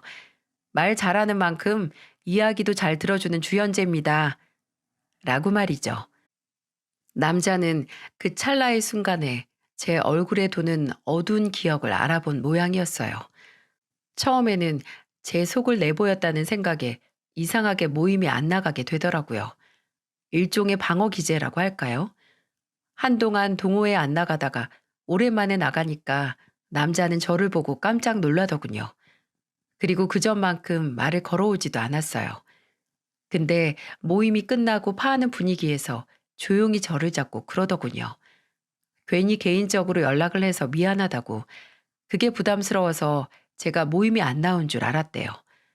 이제 불편하게 만들지 않을 테니까 좋은 취미 그만두지 말라고 하는데 뭔가 풀 죽은 듯이 말하는 모습에 괜히 제가 미안해져서 무슨 생각에서인지 제 이야기를 털어놓게 됐습니다. 해가 져가는 한강 근처 풀밭에 앉아서 7년 전에 남편이 먼저 떠났고 그 후에 다른 사람을 만나서 가까워지는 것과 내 과거를 말하는 게 힘들다고 말이에요. 제가 제 속을 털어보이니까 놀랍게도 남자 입에서 전혀 예상치도 못했던 말이 나오더라고요. 진짜 같은 아픔을 갖고 있는 사람은 서로 끌리는 법인가 봐요. 그게 무슨 소리예요? 저는 5년 전에 사별했어요. 아내는 암이었고요. 남자는 제가 겪은 슬픔을 본인도 겪었다고 고백했습니다. 정말 묘했어요. 분명 저마다 비슷한 일을 겪어도 받아들이는 슬픔은 천지 차이로 다를 텐데 다 비슷한 일을 겪은 사람을 마주하는 것만으로도 뭔가 위로를 받는 기분이었죠. 이래서 동병상련이라는 말이 있구나 하고 한결 편해진 마음이었어요. 남자 또한 본인 얘기를 털어놓으면서 본인은 그래도 아내가 아픈 시간 동안 천천히 이별을 준비했지만 저는 갑작스런 사고 때문에 갑작스럽게 남편과 헤어지게 돼서 더 힘들었을 것 같다면서 저를 위로해 주더군요. 기억을 공유한다는 게 사람을 정말 빠르게 가깝게 만들더라고요. 남자와 저는 모임 외에도 만나서 그냥 밥도 먹고 대화를 하는 시간이 많아졌죠. 그리고 어느 순간 그 남자에게 심적으로 의지를 하고 있는 저를 발견했습니다. 저도 사람인지라 누군가에게 기대고 싶기는 한데 또 이래도 되나 우리 아들에게도 내가 누굴 만나는 게 괜찮을까 혹시 남편이 슬퍼하진 않을까 하는 터무니없는 생각까지 하게 됐죠. 그래서 막 연인 관계가 되기 전에 남자에게는 제가 좀 주춤하는 게 보였었나 봐요. 남자는 혹시 떠나보낸 사람에게 미안해서 본인과의 만남에 망설임을 가진다면 제가 편해질 때까지 기다린다고 하더군요. 그 마음 누구보다 본인이 더 잘한다고 말이죠. 그 말을 듣고 그래 이 사람만큼 지금 나를 이해해 줄 사람이 어디 있어? 하는 생각에 그 남자의 손을 덜컥 잡았어요. 같은 아픔을 갖고 있는 사람들끼리 연애를 시작한 거죠. 남자는 제게 정말 헌신적이었어요. 병원 일이 바빠도 일주일에 3번은 늘 저와 만나서 시간을 보냈고 또 저희 아들과도 가까워지기 위해 노력도 참 많이 했어요. 저희 아들은 밖에서 뛰어노는 것보다 집에서 책을 읽거나 레고를 쌓으면서 노는 걸 훨씬 좋아했거든요. 그 취향을 어떻게 알았는지 아들에게 한정판 레고를 사다 주곤 했습니다. 어떻게 이렇게 이 나이 때 남자애들 마음을 그렇게 잘 알아? 요즘 현준이 현재 씨가 준 레고 가지고 노느라고 12시가 다 돼서야 자. 아무리 나이가 들었어도 나도 한때는 소년이었어. 현준이가 좋아한다니까 다행이다. 레고 좋아한다니까 다음에는 프라모델 사다가 줄까? 그 나이 때 남자애들 전투 헬기나 탱크 프라모델 좋아하거든. 처음 하는 거면 나랑 같이 하면 되고. 저보다도 아들에게 지극정성을 쏟는 남자를 보면서 남자와 함께하는 인생을 생각하게 됐어요. 남자 또한 연애를 한 지 1년 정도 됐을 때 넌지시 재혼식을 하는 게 어떠냐고 말을 꺼냈죠.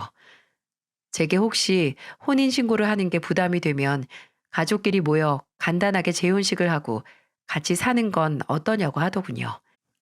아들도 남자를 현재 아저씨라고 부르면서 잘 따랐기에 아들과 이만큼 친해진 사람이라면 셋이서 함께 가정을 꾸려도 좋을 것 같은 생각에 저도 수락을 했어요.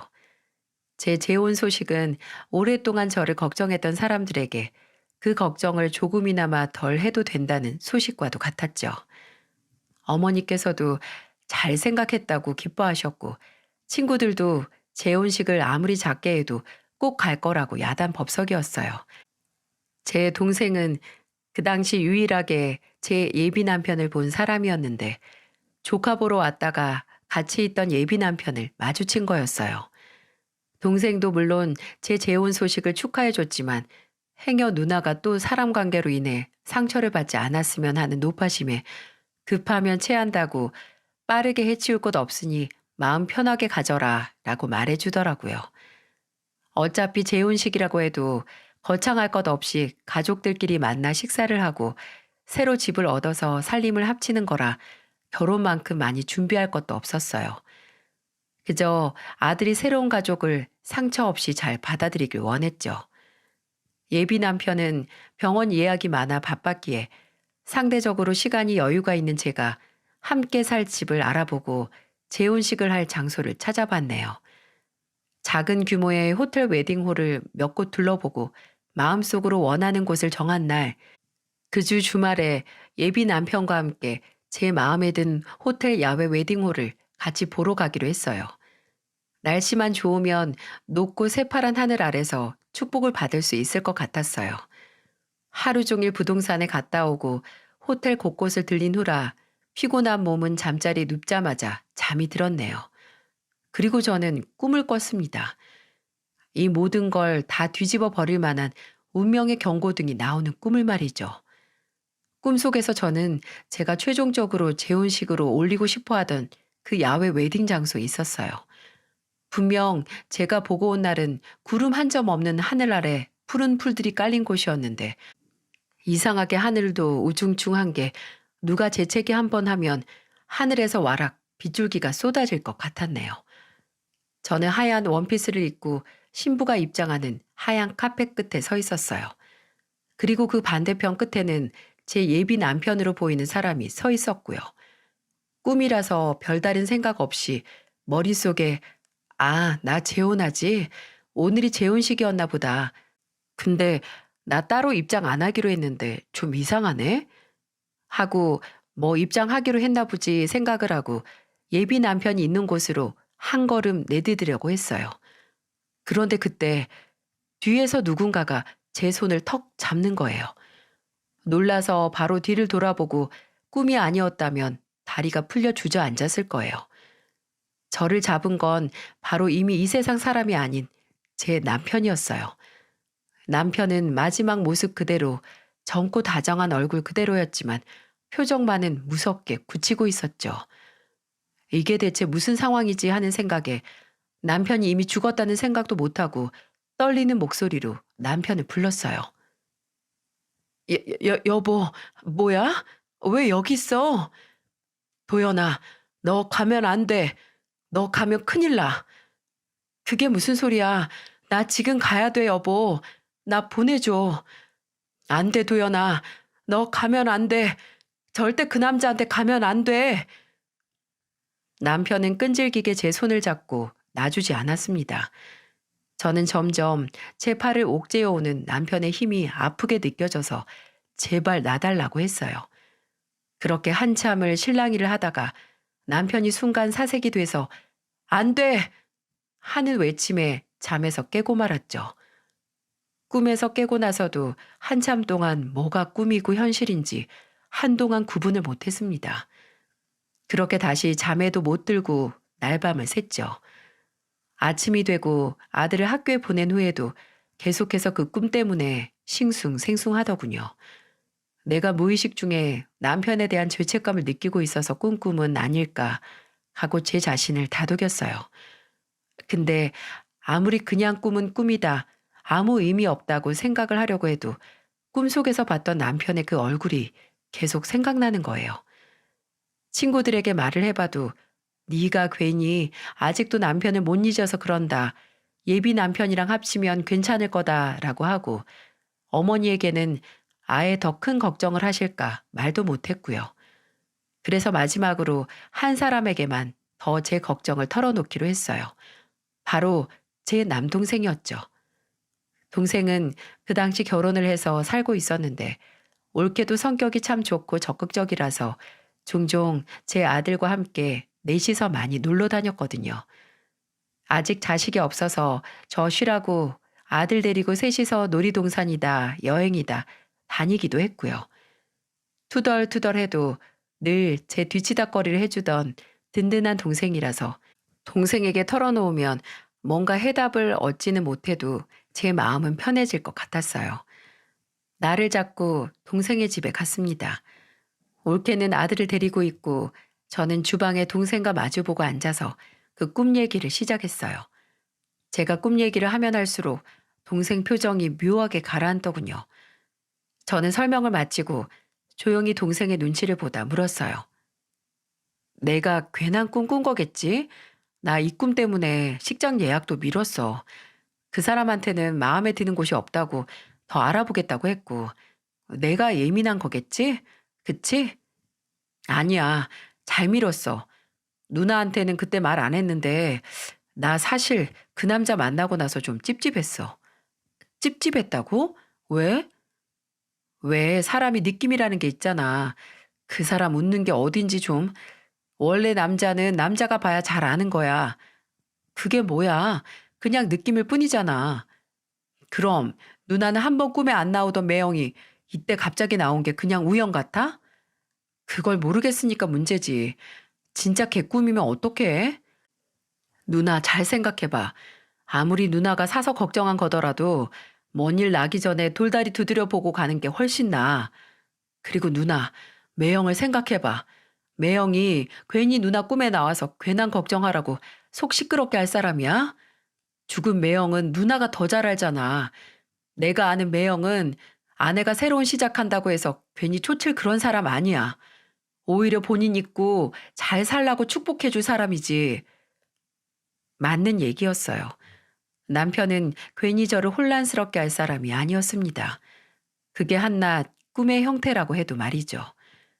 동생은 제게 최대한 재혼식 준비는 미루고 예비 남편에게는 별다른 티를 내지 말라고 했어요. 내 친구 중에 정식이 알지? 예전에 우리 집 와서 누나가 한 떡볶이도 많이 얻어먹었잖아. 걔가 심부름센터 하잖아. 돈만 얹어주면 흥신소보다 사람들이 더 잘 캐. 친구 부탁이니까 돈도 덜 받고도 해주겠지. 동생은 심부름센터를 하는 친구에게 확실하게 예비 남편에 대해 알아봐 달라고 부탁하겠다고 했고, 저는 불안한 마음을 최대한 가라앉히고 기다렸어요. 기다리면서 수천 수억 번은 제발 그냥 내 불안감이 만든 꿈이겠지. 제발 그래라 라고 빌었습니다. 이 관계가 아깝다기보다는 그냥 다시 혼자가 된다는 게 무서웠나 봐요. 한 달 동안 예비 남편과 만남도 피하고 만나도 별다른 얘기를 안 했습니다. 예비 남편은 그저 제가 재혼식을 앞두고 마음이 뒤숭숭해서 그런가 보다 하고 넘어갔어요. 그리고 한 달 하고도 일주일 뒤에 드디어 동생에게서 연락이 왔습니다. 가타부타할 설명 없이 당장 지금 집으로 가겠다는 동생의 말은 제 불안감을 더욱 증폭시켰죠. 얼마 안 있어 동생이 집에 도착을 했고 동생은 제 얼굴을 보자마자 이 말을 내뱉었습니다. 나 지금 그냥 곧바로 그 새끼 병원 찾아가서 뒤집어 엎으려고 하다가 온 거야. 학교 수업도 다른 선생님한테 부탁하고 온 거야. 누나한테 말해주고 바로 다시 학교로 가야 돼. 대체 뭘 들었기에 일까지 제쳐두고 온 걸까 하는 생각에 턱까지 덜덜 떨렸어요. 제가 무슨 말이냐고 친구한테 뭘 들은 거냐고 묻자 동생은 주방으로 가서 냉수 한 컵 들이키더니 제게 노란 종이 봉투를 내밀었어요. 천천히 봐보라고.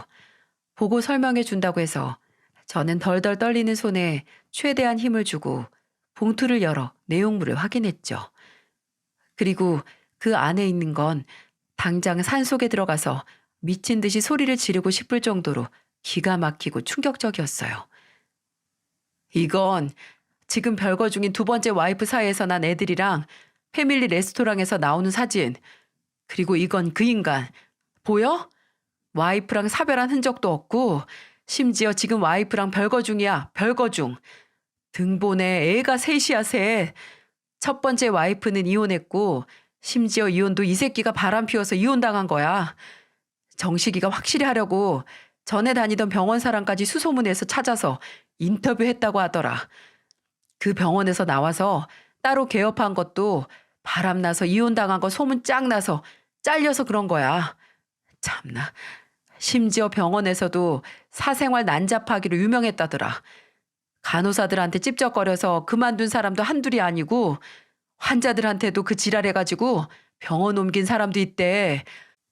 두 번째 와이프는 지금 별거 중인데 애들은 꾸준히 만나나 봐.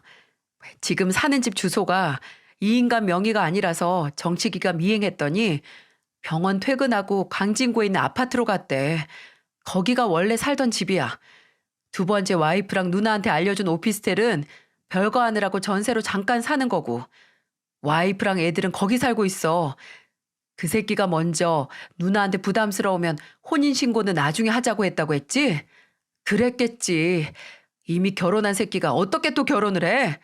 진짜 우리 매영 큰일 했다 큰일. 매영이 누나 꿈에 안 나와서 덜컥 살림 차렸으면 누나 아무것도 모르는 상태에서 상간녀 될 수 있었던 거야. 내가 진짜 그 새끼 병원에 가서 요절을 내려고 하다가 참았어. 이 새끼 지금 소송 걸린 것도 있는 거 알아? 환자가 고발. 누나, 내 얘기 듣고 있어? 땜에 커다란 구멍이 뚫린 듯 콸콸콸 얘기를 하는 동생의 말들을 전부 귀에 담으면서도 제 눈은 사진 하나에 집중됐어요.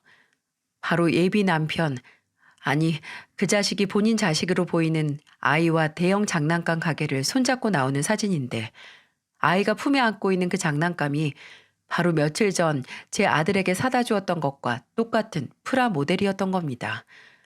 걷잡을 수 없는 분노에 사로잡힌 저는 그대로 눈앞의 사진과 서류들을 모아들었어요. 그리고 저를 부르는 동생을 모른 척하고 동생 집에서 나와 택시를 잡아탔습니다. 그때 운전대를 잡았으면 사고가 날 것 같았거든요. 그리고 그대로 그 인간의 병원으로 향했어요. 내가 남편을 잃고 그리워한 감정을 가지고 이용한 그 인간을 만나러 말이죠. 병원에 들어서서 데스크 직원이 말리든 말든 밀고 그 인간이 있는 진료실로 들어갔어요. 마침 상담이 끝났는지 환자가 나오는 중이었고 의자에 앉아있던 그 인간은 당황한 얼굴로 저를 올려다봤죠. 어? 당신이 어쩐 일이야? 갑자기? 죄송합니다, 원장님. 이분이 갑자기... 아니에요. 아는 사람이에요. 점심시간까지 예약 없죠? 그 인간은 아주 부드러운 말투로 저를 따라 들어온 간호사를 내보냈고 다시 저를 보고 무슨 일이냐고 다정하게 물었습니다. 아는 사람? 그래. 이미 병원 사람들은 원장님 아내랑 자식들 빤히 다 알고 있을 테니까 나보고 재혼할 상대라고 말도 못하겠지. 무슨 소리야. 느닷없이 찾아와서 알아듣게 좀 말해. 어? 시간 아까우니까 모른 척 하지 말자. 그냥 지금 내가 당신이 두 번째 아내랑 살고 있는 집 숟가락 젓가락 수까지 다 알고 있다고 생각해. 그럼 대화가 좀 빨리 진행될 테니까. 어디서 들었어? 대체 뭘 한 거야? 그건 알 필요 없고 당신 정말 상종도 못할 쓰레기구나. 뭐? 아내를 암으로 잃었어? 그래서 내 마음을 누구보다 잘 안다고? 이 정도면 무슨 정신병 수준 아니니?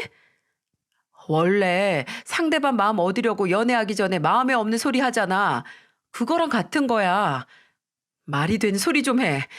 그냥 이빨 터는 거랑 차원이 다른 거짓말이라는 거 당신이 더 잘 알잖아. 그리고 지금 별거 중이라서 떨어져 있는 자식한테 사준 장난감을 감히 내 아들한테 똑같이 선물을 해? 진짜 감탄스러울 정도로 뻔뻔하다. 의대를 나온 게 아니라 어디서 사람 속이는 법 배우는 거 아니야? 이 더러운 새끼야. 와, 이렇게 몰상식하게 남의 영업장 와서 소리 지르는 거 보니까 너랑 재혼을 하는 것보다 그냥 원래 와이프한테 돌아가는 게 훨씬 낫겠다는 생각이 든다. 말은 똑바로 해. 이미 결혼한 새끼가 무슨 재혼이고 원래 와이프가 아니라 두 번째로 결혼한 별거 중인 와이프겠지. 이 멍청한 새끼야. 그 모자란 머리로 잘도 이때까지 날 속였네. 놀랍다 정말. 그래, 다 떠들었으면 나가. 이미 다 알게 된 거 입 아프게 나랑 신랑이 할 필요도 없잖아. 그냥 외롭던 참에 둘이 잘 놀았다고 치고 예전 자리로 돌아가자. 나는 내 와이프랑 애들 있는 자리로, 너는 그냥 네 아들하고 둘이서 사는 그 자리로 말이야. 어때? 그래, 나는 내 아들 있는 원래 자리로 돌아갈 거지만 너는 과연 돌아갈 수 있을까? 세상 어느 여자가 너같이 더러운 놈을 받아주겠어? 쓰레기는 재활용이 된다고 하지만 너 같은 건 음식물 쓰레기만큼의 수준도 못 돼서 짐승줄 찌꺼기로 쓰지도 못할 거야. 너 분명히 네 업보에 숨 막혀서 질식할 거다. 이 짐승보다도 못한 새끼야. 저는 그 말을 그 인간의 재수없는 얼굴에 내뱉고 병원을 나왔어요. 부들부들 떨리는 다리로 한참을 걸었습니다. 이대로는 절대 끝낼 수가 없어서 제 말대로 그 인간이 돌아갈 자리를 없애버려야겠다고 생각했어요. 그래서 동생에게 전화를 걸었습니다. 그리고 친구인 정식이에게 그 인간 두 번째 와이프와 아이들이 살고 있는 집 주소를 알아냈어요. 그렇게 알아낸 아파트 앞에 서서 멍하니 생각을 정리했습니다. 이렇게 왔어도 어떻게 그 여자에게 상황을 설명할 것이며 그 여자가 제 말을 믿어줄 보장도 없으니까요. 하지만 무작정 기다렸어요. 동생의 친구 말로는 그 여자는 평일 2시쯤에 요가에 갔다가 돌아온다고 했고 그때 시간이 1시 반이었거든요.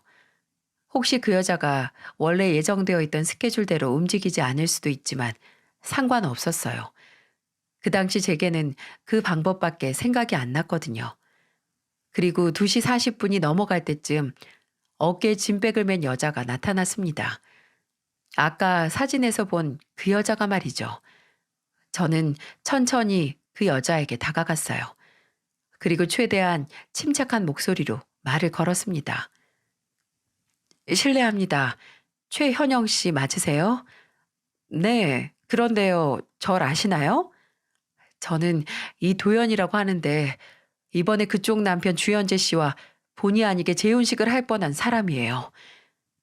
여자는 저를 방금 정신병원에서 탈출한 사람처럼 쳐다봤어요. 그럴 수밖에 없겠죠. 너무 뜬금없이 터무니없는 말이었을 테니까요. 저는 재빠르게 손에 준비하고 있던 휴대폰을 들어 여자 앞에 내밀었어요. 그 인간과 제 아들이 다정하게 포옹하고 있는 사진이었죠. 제 아들이에요. 이 애가 당신 남편 아들이 될 뻔했어요. 예상대로 여자는 들을 말 없다고 저리 가라고 하면서 제게서 멀어졌습니다. 저는 그런 여자 뒤에 대고 그쪽 애들이 조금이라도 부끄러움 없는 아빠에게서 자라길 바란다면 제발 제 말 좀 들어주세요. 라고 했지만 여자는 아파트로 쏙 들어가 버렸어요. 저는 무기력하게 나올 때까지 여기서 기다리겠다고 했죠. 이대로 끝인가 했습니다. 아마 여자는 충격 속에서 그 인간에게 전화를 걸 테고 그 인간은 태연하게 거짓말을 해서 또 속이겠지 하고 포기해야 하나 싶었어요. 그런데 한 10분 정도 뒤에 아파트 공용 현관문이 열리면서 그 여자가 나왔습니다. 그리고 제게 가까운 카페에 가서 얘기를 하자고 하더군요. 한 쓰레기에게 동시에 속아버린 여자가 마주 앉아서 어처구니 없는 대화를 나눴습니다. 알고 보니 여자는 이전에 외도로 이혼한 것도 모르고 오히려 그 인간 첫 번째 아내가 바람을 피워서 이혼을 했다고 알고 있더라고요. 저는 그 여자에게 그 인간이 이전에 일했던 병원 사람들의 증언을 들려주었고 저와 나눈 문자 대화, 함께 찍은 사진 등 여자를 속이고 저와 재혼 준비를 하고 있었다는 걸 증명할 만한 모든 걸 보여줬어요. 여자는 제 앞에서 눈물을 보였다가 이내 찬물을 벌컥벌컥 마시고 욕을 내뱉기도 했고 또 왜 본인이 몰랐을까 하고 허탈하게 자책을 하기도 했어요. 그쪽 탓이 아니에요. 속인 놈이 문제지 속은 사람이 자책하는 게 무슨 소용이에요. 그 인간은 저한테 그쪽한테 돌아간다고 했어요. 본인은 돌아갈 곳이 있다고 아내랑 합칠 거라고요. 말도 안 되는 소리 하고 있네요. 합칠 생각 없어요. 별거도 원래 이혼하고 싶었는데 애들 생각해서 겨우 한 거고 이번에 다시 잘해보려고 한 것도 다 애들 때문이었으니까. 근데 정말 더 이상은 안 되겠네요. 차라리 아빠 없는 애들 만드는 게 낫지. 이런 쓰레기 새끼는 내 자식들 인생에서 없어지는 게 나아요. 여자는 제게 알려줘서 고맙다고 이렇게 만나게 된 게 정말 유감이라고 하더군요. 저도 유감이라고 했습니다. 솔직히 제 앞에서만 이혼한다고 했던 걸지도 모르죠. 그 인간의 새치혀에 속아서 다시 생각할 수도 있으니까요. 하지만 며칠 뒤에 그 다짐이 그저 말뿐이 아니라는 걸 알게 됐어요. 서로 각자 갈 길 가자고 했던 그 인간이 저를 찾아왔거든요. 도둑놈 마냥 남의 집 앞에 떡하니 서 있어서 어찌나 놀랐는지 저를 보고 한 말이 뭔 줄 아시나요? 현관 비밀번호 바꿨더라? 2번 다시 상종 안 할 쓰레기가 번호를 알고 있어서 바꿨다. 왜? 쓰레기로 불린 인간은 세상 불쌍한 표정을 짓더니 제게 다시 만나자고 하더군요.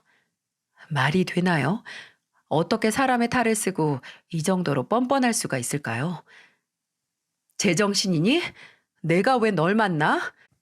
도연아, 내가 사랑한 건 너야. 그때는 네가 내 뒷조사를 했다는 게 화가 나서 그랬어. 내가 아무리 그 전에 여자 관계가 복잡했다고 하더라도 내 마지막 여자는 너야. 믿어줘. 끔찍한 소리 하지도 마. 누가 네 마지막 여자가 되고 싶어 해. 그리고 누가 모를 줄 알아?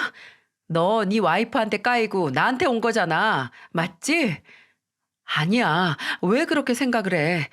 내가 너 나 몰래 내 와이프 찾아가서 다 폭로한 것도 그냥 모른 척하고 너한테 온 거 몰라? 어, 그래. 쓸데없는 짓이지만 수고했다. 수고했어. 여기까지 오느라 힘들었겠네. 근데 어쩌니? 너 혼자 그냥 돌아가야 하는데. 너 같은 쓰레기는 냄새 나서 옆에 못 있겠어. 부탁이니까 제발 찾아오지 마. 어? 그리고 행여 이게 끝이라고 생각하지 말고. 네 업보 아직 절반도 너한테 돌아간 거 아니니까. 그렇게 말을 하고 얼굴 앞에서 문을 쾅 닫으면서 들어갔어요. 제 마지막 말은 빈말이 아니었습니다. 여자한테 버림받은 결말이 끝이 아니게 만들어주고 싶었거든요. 그래서 그 후에는 변호사를 찾아갔어요. 그 인간을 혼인빙자 사기죄로 고소하고 싶었어요. 하지만 안타깝게도 둘 사이에 금전 문제가 없었다면 사기죄는 성립하지 않는다고 하더라고요. 혼인빙자 간음죄가 있었다면 고소할 수 있었겠지만 이미 사라진 법이었고요. 진짜 이게 마지막인가? 더 처절하고 시원한 복수를 해서 업보가 그 인간 목을 조르게 하고 싶었는데 라고 좌절할 뻔했습니다. 할 뻔했어요. 그 인간과 헤어진 후 몇 달 후 동생의 친구가 동생에게 연락을 하기 전까지 말이죠. 동생의 부탁으로 제 상황을 알게 된 동생의 친구는 그 후에도 종종 그 인간이 어떻게 사는지 확인을 해봤나 봐요. 그러던 중 사건이 터진 거죠. 그 인간이 본인의 지위를 이용해서 병원에서 환자들을 상대로 당장 지옥에 떨어져도 시원치 않을 짓을 해서 구속이 됐다는 걸 말입니다. 그 인간은 저를 이용했던 것처럼 본인의 의사 지위를 이용해서 다른 여자들까지 본인의 피해자로 만들었어요. 동생의 친구가 알아냈던 정보들 중에 그 인간이 환자들에게 고소를 당했다고 했었잖아요. 그중 제대로 된 증거를 가진 피해자가 나왔는지 그 인간은 그 일로 면허가 정지되고 바로 구속 송치됐다고 동생이 한껏 흥분을 해서 제게 알려주더군요. 제가 나서지 않았어도 어차피 그 인간은 본인 업보에 깔릴 운명이었나 봅니다. 정말 업보라는 게 부메랑처럼 돌아오는 건 정말 맞나 봐요. 언제 돌아올지 그 타이밍을 예측하지 못할 뿐이지 언젠가는 분명히 돌아온다고요. 그 인간이 구속된 다음에 어떻게 됐는지 알지는 못합니다. 동생 친구는 재판 결과까지 알아보려고 했지만 제가 그러지 말라고 했어요. 그 인간을 끝까지 본다면 뭔가 이 관계가 마무리돼서 계속 이어진 느낌이 들 것 같았거든요. 그 인간의 끝이 어떻게 되든 아예 알고 싶지도 제 기억에 담아두고 싶지도 않았습니다. 지금도 가끔씩 그 인간을 만나 속은 순간을 떠올리면 치가 떨리고 소름이 끼쳐요. 이 사건으로 사람이 못할 거짓말은 없고 본인의 사리사욕과 욕망을 위해서는 상상도 못할 인간 이하의 짓도 태어나게 할 수 있다는 걸 분명히 알았으니까요. 주변 사람들은 제 재혼 실패를 두고 미리 알아서 다행이다라고 하면서 동시에 혼자 된 건 또 아쉽고 안타깝다고 하지만 오히려 저는 이 사건을 계기로 혼자가 돼서 천만다행이라고 생각하고 있어요. 불어 두 사람이 되려고 노력하지 않아도 된다는 것과 차라리 혼자인 게 더 낫다는 걸 몸소 깨닫고 인정하게 됐으니까요. 그리고 이 모든 걸 하늘에 있는 제 하나뿐인 남편이 알려줬다는 생각이 들기도 해요. 남편이 생전에 즐겨 읽던 책 중에 법정 스님의 홀로 사는 즐거움이라는 책이 있었습니다. 이번에 오랜만에 남편이 남긴 책을 정리하다가 이 책에서 한 구절을 발견했죠. 사람은 본질적으로 홀로일 수밖에 없는 존재다. 홀로 사는 사람들은 지늘게 더럽혀지지 않는 연꽃처럼 살려고 한다. 홀로 있다는 것은 물들지 않고 순진무구하고 자유롭고 전체적이고 부서지지 않음을 뜻한다. 앞으로의 제게 꼭 필요한 말이라는 생각이 들더군요. 남편은 제 곁에 없지만 정말 한순간도 빼놓지 않고 제게 큰 도움을 주는 것 같아요. 저는 남편이 제게 준 이 지혜와 또 남편 대신 제 곁을 지켜주는 아들과 함께 연꽃처럼 자유롭고 부서지지 않는 인생을 살기 위해 노력해야겠습니다. 앞으로 저와 아들의 일상을 조금이라도 위협하는 요소는 아예 거들떠 보지도 않을 생각이에요. 제 이야기를 들어주신 여러분과 제 곁을 지켜주는 가족들과 친구들, 그리고 늘 그랬듯이 언제나 그 자리에 있는 대체될 수 없는 제 남편에게 감사의 말씀을 드리면서 이 이야기를 마치려고 합니다. 모두들 건강하시길 바랍니다.